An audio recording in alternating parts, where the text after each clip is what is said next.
Rabbi इश्रह ली सदरी व यस्सिर ली अमरी वहलुल उक़दतम मिन लिसानी यफ़क़हू क़ौली रब्बि यस्सिर व ला तुअस्सिर व तम्मिम बिल खैर व बिका नस्तईन आमीन या इलाही आमीन। अस्सलामु अलैकुम व रहमतुल्लाहि व बरकातुहू। अल्हम्दुलिल्लाह, आप सब खैरियत से होंगे। अल्लाह हम सबको अपनी हिफ्ज़ व अमान में रखे। तो शुरू करते हैं कुरान का तर्जुमा और तफसीर। औज़ बिल्लाहि मिनश शैतानिर रजीम, बिस्मिल्लाहिर रहमानिर रहीम। अल्लाह रब्बुल इज़्ज़त कुरान में फरमाते हैं कि मैंने ईसा बिन मरियम को खुली निशानियाँ अता की कि किस तरह से अल्लाह रब्बुल इज़्ज़त उनके हुज़रे में जन्नत के फल, बेमौसम के फल भेज दिया करते थे और वो उन्हें तनावुल फरमाती थी। और बिना किसी मर्द के छुए अल्लाह रब्बुल इज़्ज़त ने उन्हें बेटा अता किया। ईसा अलैहिस्सलाम उन्हें अता किया और ईसा अलैहिस्सलाम को अल्लाह रब्बुल इज़्ज़त ने मौजज़ात दिए कि वो मुर्दों को ज़िंदा कर दिया करते थे, मिट्टी की चिड़िये बनाते थे, उसमें जान फूंक दिया करते थे। अल्लाह रब्बुल इज़्ज़त फरमाते हैं कि मैंने ईसा बिन मरियम को खुली निशानियाँ अता की। और ये जो यहूदी होते हैं, इनके अल्लाह रब्बुल इज़्ज़त ने तौरा में इतनी वाज़ेह तौर पर नबी करीम सल्लल्लाहु अलैहि वसल्लम के बारे में फरमाया कि तुम्हारा एक नबी आएगा, तुम उनके साथ मिलकर जंग करोगे और तुम्हें फतेह होगी, और किस जगह पर उनकी पैदाइश होगी और फिर वो कहाँ पर हिजरत करेंगे, हर चीज़ को अल्लाह रब्बुल इज़्ज़त ने तौरा में वाज़ेह तौर पर बयान फरमा दिया। और वो ये कहते भी थे कि अल्लाह रब्बुल इज़्ज़त फरमाते हैं, और इससे पहले वो इसी नबी के वसीले से काफिरों पर फतेह मांगते थे कि मेरा एक नबी आएगा, हमारी तौरा में है कि हमारा एक नबी आएगा और हम उसके साथ मिलकर जंग करेंगे और हमें फतेह होगी। तो जब तशरीफ़ लाया उनके पास, वो जाना पहचाना इससे मुनकर हो बैठे कि जब नबी करीम सल्लल्लाहु अलैहि वसल्लम हिजरत करके मक्के से मदीना आते हैं और वहाँ पर पहले से ही मदीने में यहूदी लोग बसने लगते हैं कि यहाँ पर मेरा एक नबी आएगा और उसके साथ हम मिलकर हमें फतेह होगी, हम तुमसे लड़ाई, जो उनके जो जैसे कि औसत खिजरत और बनो नदीर, बनो कैनिका और बनो कुरैज़ा, वो सब आपस में जब लड़ाई होती थी तो उनसे कहते थे हमारा एक नबी आएगा और हम उनके साथ मिलकर हमें फतेह होगी। तो ये मदीना के लोग वहाँ पर सुना करते थे। और जब नबी करीम सल्लल्लाहु अलैहि वसल्लम मक्का से मदीना हिजरत करके आते हैं तो वो सारे मुनकर हो जाते हैं, इनकार कर बैठते हैं। अल्लाह रब्बुल इज़्ज़त फरमाते हैं तो अल्लाह की लानत मुनकरों पर। किस किस किस बुरे मोल यानी कि दामों उन्होंने अपनी जानों को खरीदा कि अल्लाह के उतारे से मुनकर हुए, इसकी जलन से कि अल्लाह अपने फजल से अपने जिन बंदों पर चाहे वही उतारे।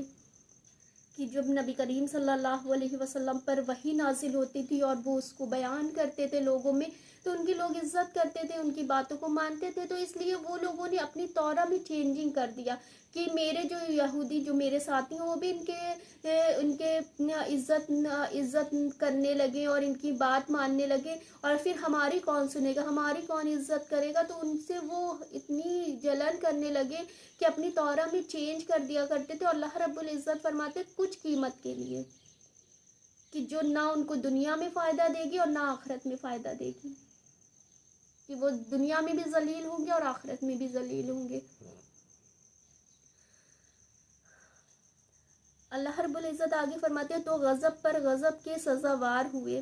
और काफिरों के लिए ज़िल्लत का अज़ाब है। और और जब उनसे कहा जाए कि अल्लाह के उतारे पर ईमान लाओ तो कहते हैं वो जो हम पर उतारा इस पर हम ईमान लाते हैं, और बाकी से मुनकर होते हैं। यानी कि जो उन पर तौरा उतारी है अल्लाह रब्बुल इज़्ज़त ने, जो मूसा अलैहिस्सलाम पर जो तौरा नाजिल की, उसका वो कहते हैं कि हम मानते हैं और बाकी का हम इनकार करते हैं। यानी कि जो कुरान नाजिल हुई और जो उसके बाद जो कुरान से पहले जो नाजिल हुए उनसे कहते हैं कि हम इनकार करते हैं। जो मूसा अलैहिस्सलाम पर नाजिल हुई हम सिर्फ उसका इकरार करते हैं, उस पर हम सिर्फ राज़ी हैं, बाकी हम सब पर इनकार करते हैं। हालांकि वो हक है उनके पास वाली किस तस्दीक फरमाता है कि उसमें भी अल्लाह रब्बुल इज़्ज़त फरमा रहे हैं कि तौरा में भी अल्लाह रब्बुल इज़्ज़त ने वाज़ेह तौर पर हक बातें बयान कर दिया। अल्लाह रब्बुल इज़्ज़त फरमाते हैं तुम फरमाओ कि फिर अगले अंबिया को क्यों शहीद किया, کہ اللہ رب العزت فرما رہے ہیں کہ جب تمہیں اپنی توراہ پر ایمان تم رکھتے ہو اور قرآن پر کا انکار کر رہے ہو، نبی کریم صلی اللہ علیہ وسلم کو ماننے سے انکار کر رہے ہو، تو تم نے اگلے انبیاء کو کیوں شہید کیا، جبکہ تمہیں تو اپنوں کا خون بہانے کے لیے اللہ رب العزت نے منع فرمایا تھا توراہ میں۔ اور آگے اللہ رب العزت فرماتے ہیں اگر تمہیں اپنی کتاب پر ایمان تھا اور بے شک تمہارے پاس موسیٰ کھلی نشانیاں لے کر تشریف لایا، پھر تم نے اس کے بعد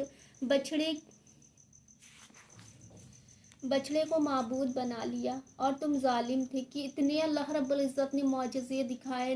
موسیٰ علیہ السلام کے ذریعے اور اتنی نشانیاں موسیٰ علیہ السلام کے ذریعے اللہ رب العزت نے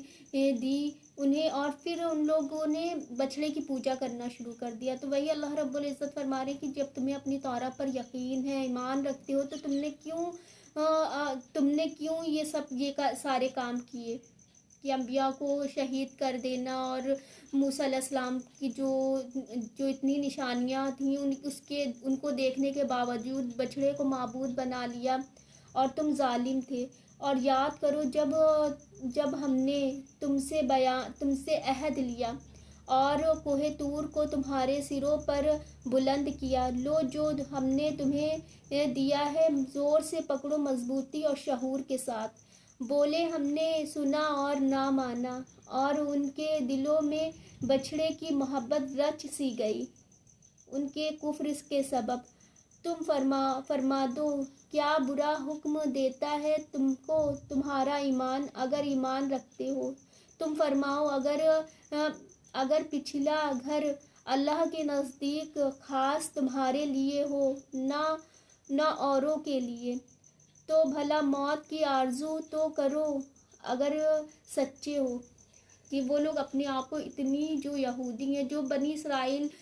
جو قوم تھی، وہ اپنے آپ کو اتنی اللہ کی فیوریٹ قوم مانتی ہیں کہ کہتی ہیں کہ ہم صرف جنت میں جائیں گے۔ اتنی فیوریٹ قوم، اللہ رب العزت فرما رہے ہیں کہ اگر وہ گھر تمہارے لیے جو جنت اللہ رب العزت نے بنائی ہے وہ صرف تمہارے لیے، تو موت کی دعا تو مانگو اپنے لیے۔ کہ آگے اللہ رب العزت فرماتے ہیں خوب جانتا ہے ظالموں کو، اور اللہ رب العزت فرماتے ہیں اور اللہ خوب جانتا ہے ظالموں کو، اور بے شک تم ضرور انہیں پاؤ گے کہ سب لوگوں سے زیادہ جینے کی ہوس رکھتے ہیں، اور مشرکوں سے ہر مشرک ایک تمنا ہے کہ کہیں 1000 برس جیے، مطلب کہ ایک تو یقین ہے کہ ہم جنت میں جائیں گے، ہمارے لیے جنت اللہ رب العزت نے تیار کی ہے، اور دوسری طرف اللہ رب العزت فرما رہے خوب جانتا ہے مشرکوں کو اللہ کہ وہ 1000 برس، لوگوں سے 1000 برس زیادہ جینے کی تمنا رکھتے، ہوس رکھتے اپنے اندر، اور وہ اسے عذاب سے دور نہ کرے گا۔ اتنی عمر دیا جانا، اور اللہ ان کے برے اعمال دیکھ رہا ہے۔ تم فرما دو جو کوئی جبریل کا دشمن ہو، تو اس جبریل نے تو تمہارے دل پر اللہ کے حکم سے یہ قرآن اتارا، اگلی کتاب کی تصدیق فرماتا اور ہدایت اور بشارت مسلمانوں کو۔ کہ اللہ رب العزت فرما رہے ہیں کہ جس طرح سے جبریل علیہ السلام وحی لے کر نازل ہوتے، اسی طرح سے ان کی جب موسیٰ علیہ السلام کی جو توراہ تھی کہ وہ لوگ اتنا اچھے سے جبریل علیہ السلام کو جانتے، ہر چیز کے بارے میں جانتے، اس کے بعد اللہ رب العزت فرما رہے ہیں کہ وہ قرآن کا انکار کر دیا کرتے، نبی کریم صلی اللہ علیہ وسلم کا انکار کر دیتے، جبکہ ان کو ہر چیز کے بارے میں واضح طور سے پتہ، کہ وحی کا علم بھی انہیں پتہ ہے، اور جبریل علیہ السلام کے بارے میں بھی وہ سب جانتے ہیں، اس کے بعد بھی وہ قرآن کا اور ان کی جو توراہ میں نبی کریم صلی اللہ علیہ وسلم کا ذکر، ان سب کا وہ انکار کر دیا کرتے تھے۔ تو آج کا سبق اتنا ہی ہے، تو اپنے آس پاس لوگوں کا خیال رکھیں، خوش رہیں، خوشیاں بانٹیں، اور ایک دوسرے کو اپنی دعاؤں میں یاد رکھیں۔ تو چاہتے ہیں فی الحال تو آپ سے اجازت، جزاک اللہ خیر۔